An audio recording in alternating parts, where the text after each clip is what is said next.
come out to the Lincoln Memorial Gardens to read for a little bit because it's like really quiet out here and the weather is so nice. It is literally, let's see, 45 degrees, which you probably think if you're not from the Midwest that maybe that's cold, but that is actually so warm here. I'm gonna go to Barnes after I read outside for a bit, but there's like this nice little awning that looks so like Christmassy. Let me show you guys. Don't know why I don't come out here more. This is literally the most perfect Christmassy like holiday vibe.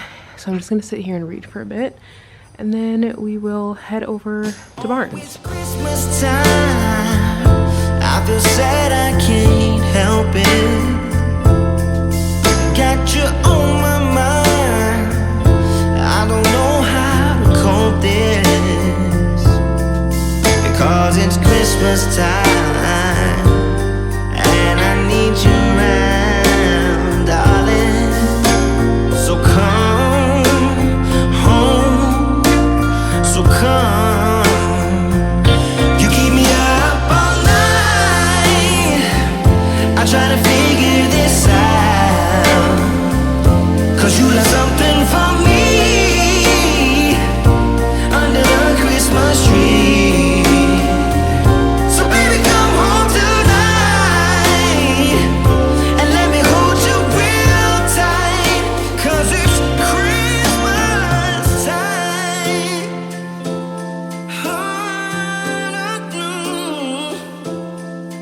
Oh, it's Christmas time.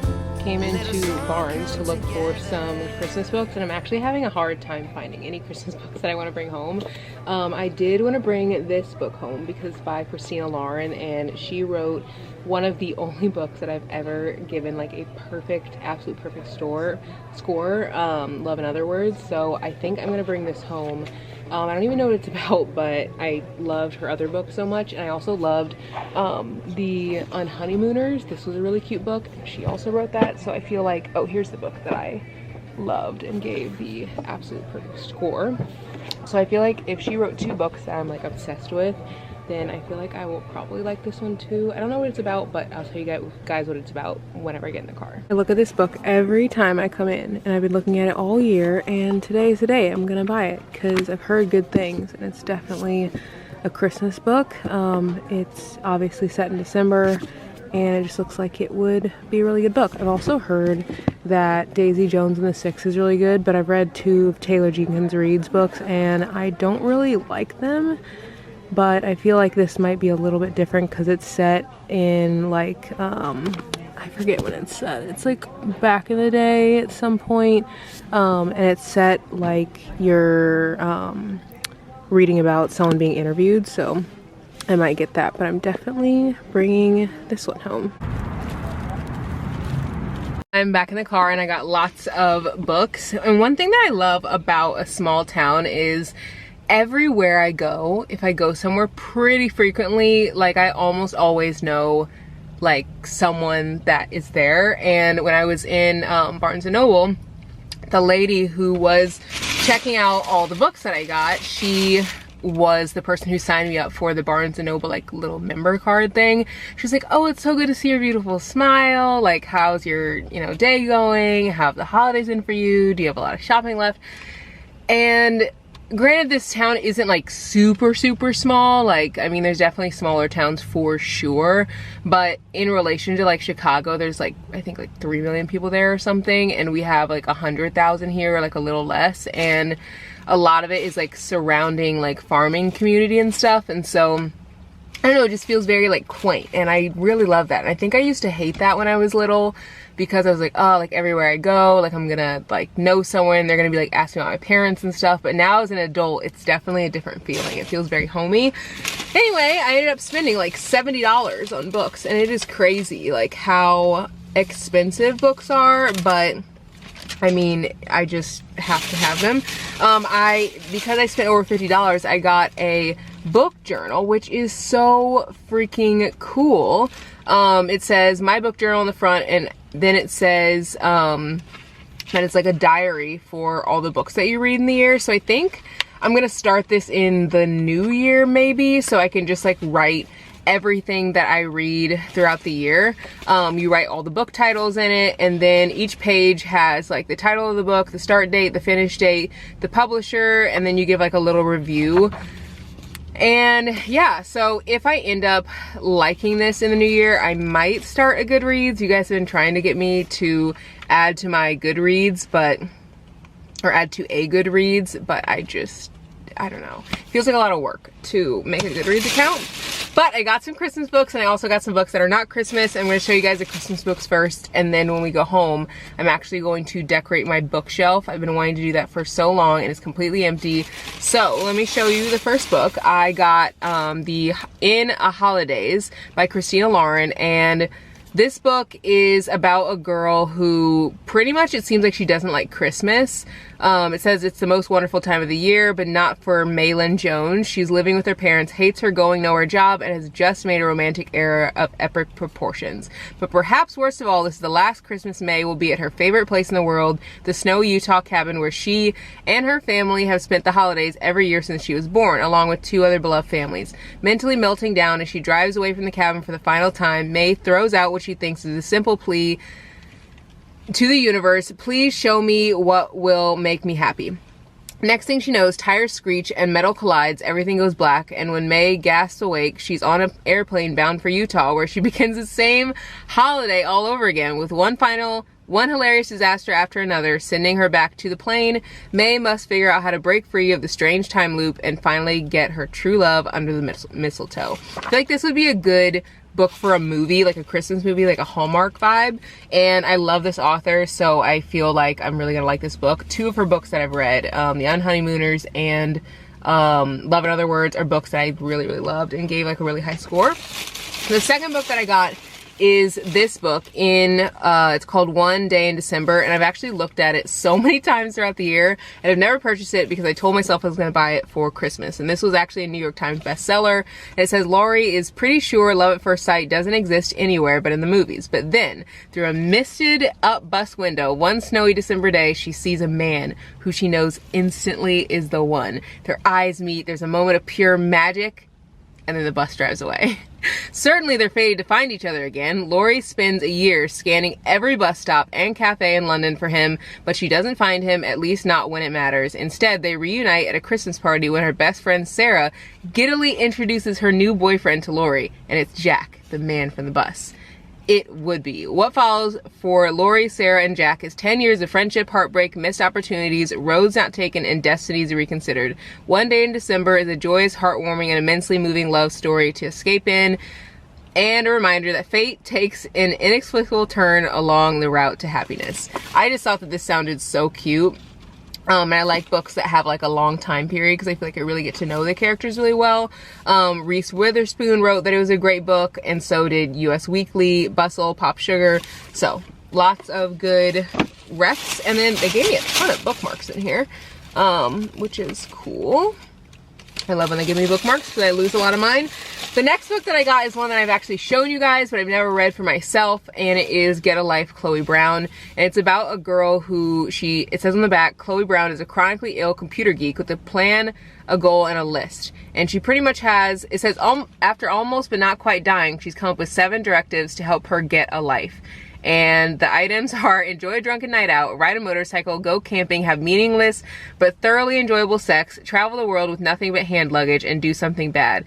But it's not easy being bad, even when you've written step-by-step guidelines on how to do it correctly. What Chloe needs is a teacher, and she knows just the man for the job. Redford Morgan, I think they call him Red, is a handyman with tattoos, a motorcycle, and more sex appeal than 10,000 Hollywood heartthrobs. He's also an artist who paints at night and hides his work from the light of day, which Chloe knows because she spies on him occasionally. Just the teeniest bit. But when she enlists Red in her mission to rebel, she learns things about him that no spy session could teach her, like why he clearly resents Chloe's wealthy background and why he never shows his art to anyone and what lies beneath his rough exterior. And this is by a Black author. I love picking up books by Black authors. It's called Get a Life, Chloe Brown.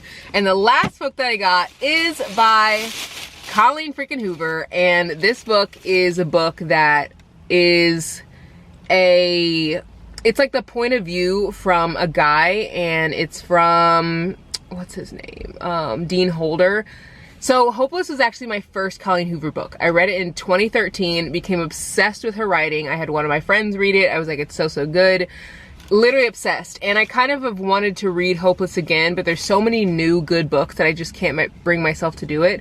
So I think that this is like the next best bet, because it is the exact same story, but it's just written from Dean Holder's point of view. So really excited to read this. I don't even remember what Hopeless is about, and so it's gonna like really jog my memory. And then if I really like this book and want to read Hopeless again, I can. I feel like I probably won't want to. I feel like this is gonna like be enough to just, I don't know, give me my fix of like wanting to read the book again. But it says, this is a story of what happened when a troubled girl named Sky encountered a long-lost childhood friend, Dean Holder. With Holder's help, Sky uncovered shocking family secrets and came to terms with memories and emotions that had left deep scars. Hopeless was Sky's story, and now in losing hope, we finally learn the truth about Dean Holder. Haunted by the little girl he couldn't save from imminent danger, Holder's life has been overshadowed by feelings of guilt and remorse. He's never stopped searching for her, believing that finding her would bring him the peace he needs to move on. However, Holder could not have anticipated that he would be faced with an even greater pain the moment they reconnected. In losing hope, Holder reveals the way in which the events of Sky's youth affected him and his family, leading him to seek his own redemption in the act of saving her. But it is only in loving Sky that he can finally begin to heal himself. So I would say read Hopeless first, but I think that this is like a second book, but it's just from the guy's point of view. And I would say read that if you're like really obsessed with the book. And I love that she does that, because some of her Colleen Hoover's books I read years ago and I literally don't remember what they're about. But I just remember how they made me feel, and I want that feeling again. So let's go home. We are gonna go decorate the bookshelf and put like books and stuff on it and style it, and I'm really excited to finally do that.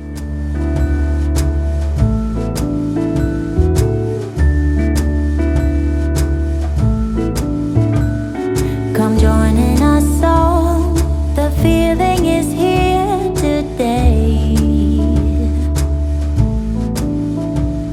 Come on now, let's go, caroling through the snow all day. We've been good, but I'm nowhere near done, but this is where I've gotten so far. I have tons more books downstairs, so I'm gonna add those in eventually. I also have tons of books on this bookshelf right here, but I'm gonna leave all of these here because I want to keep the books I haven't read in one easy, like grabbable space. I do have a package from Amazon, and I want to show you what's in here because I ended up buying another book, but I also bought some other stuff. Box cutter, been needing this for the longest. I also got some other like random bits and bobs, and if you have been someone who's been like putting off buying like random things in your house, buy them now. I bought this universal remote because our remote in our guest bedroom is like nowhere to be found, so we haven't been able to like turn off the TV or anything in there. And then I also got a book, which I'll show you guys that in a second. And then I got a can opener because I have been needing one for a really long time. The book that I picked up is If He Had Been With Me, and I saw Sarah Caroli give a really good review of this book, so I'm gonna read it. The words are really big, which is nice, and it makes it, I feel, pretty easy to read. There are tons of chapters in here, but there are 380,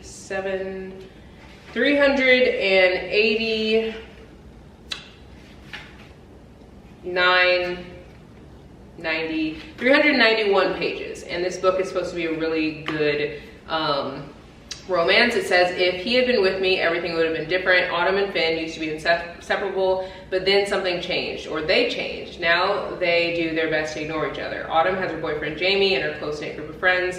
Finn has become that boy at school, the one everyone wants to be around. That still doesn't stop the way Autumn feels every time she and Finn cross paths, and the growing nagging thought that maybe things could have been different, maybe they should be together. And as time passes, Autumn realizes she might not get another chance to make things right before it's too late.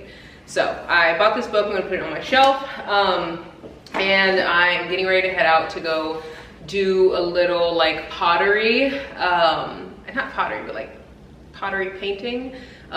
So let's head back out go do some pottery painting, and then head home.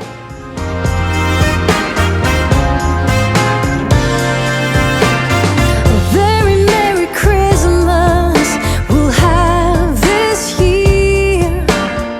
Very Merry Christmas without all tears.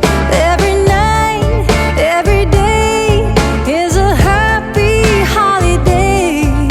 A very Merry Christmas to you.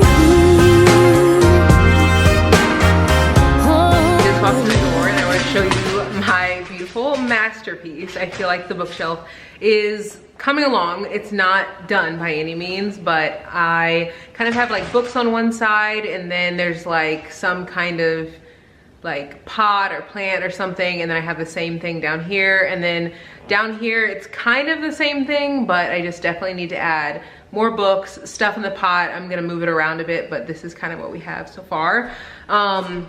We end the vlog here. I hope you guys enjoyed this little video. I feel like I'm really learning that there are so many more fun things to do than just like go to dinner or get drinks or something like that. And I feel like I am really trying to lean into that.